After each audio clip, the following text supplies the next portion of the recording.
Né, Bruno? O governo tem falado muito que essa volatilidade, ele chama muito da volatilidade, muitos especialistas já colocam desancoragem aí da nossa moeda como um movimento de especulação, né? Coloca ali como a Faria Lima, na própria entrevista que ele deu no final de semana, o presidente falou muito sobre isso. A gente já viu o líder do governo pedindo ali investigação contra a Faria Lima, né, de fato. Porém, a gente já viu até mesmo, né, membros do próprio governo, no passado, por exemplo, Simone Tebet, no governo de Jair Bolsonaro, com post nas redes sociais, enfim, até o próprio Boulos, né, apoiado ali também de Lula, simpatizante ali ao Partido dos Trabalhadores nas ideologias, colocando realmente o problema econômico, né, de um dólar pressionado. E atribuíram isso, na época, ao ex-ministro também, Paulo Guedes, ao próprio Jair Bolsonaro, porém agora a gente vê que o discurso é bem diferente. E não só na ala econômica, né? A gente tem as queimadas ali, que antes era culpa, né, do presidente, e hoje é reflexo de um efeito do aquecimento global. Enfim, olhando para os discursos diferentes, mas fica muito nítido que o governo sabe, sim, o problema. Ele sabe aonde, né, é o cerne aí da questão. Por que você acredita que insiste tanto neste caminho errado? Bom, vamos lá. Vou trazer outra personalidade que você falou. Eu não gosto nem de falar que ele é da ala radical do PT, porque o PT ele nasceu como um partido radical. Ele é radical na sua essência. O Zeca Dirceu, que vem falando sobre acessar o CAD por conta da eventual especulação da Faria Lima, esses termos subjetivos, abstratos, né, e coletivistas. Num post em 2021, quando o dólar subiu, lá no auge da pandemia, ele atribuiu a existência de uma offshore do Paulo Guedes. Verdade. Isso está circulando agora pela internet. Verdade.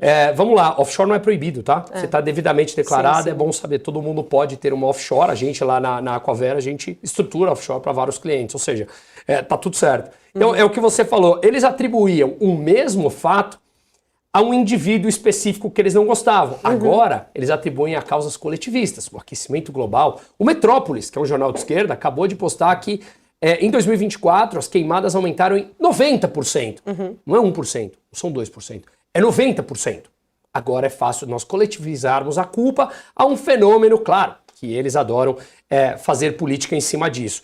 Então, quando você me pergunta qual é a causa disso tudo, para mim é justamente se amparar numa justificativa, terceirizar a responsabilidade e tentar, através de uma narrativa, de uma dialética, que está mais para poética do que efetivamente algo concreto, trazer a manipulação desses dados para as pessoas que eles querem continuar angariando votos. Só que em paralelo a isso, nós vemos uma pesquisa agora do Poder 360 que nominalmente a desaprovação aumentou a aprovação do próprio governo Lula, 48 a 46. Empate técnico, né, porque você tem a margem de erro, mas nominalmente falando, ela já ultrapassou. Por quê? Porque as pessoas que não vivem da política, economia, respondem àquilo que estão sofrendo, e basicamente a alta do preço.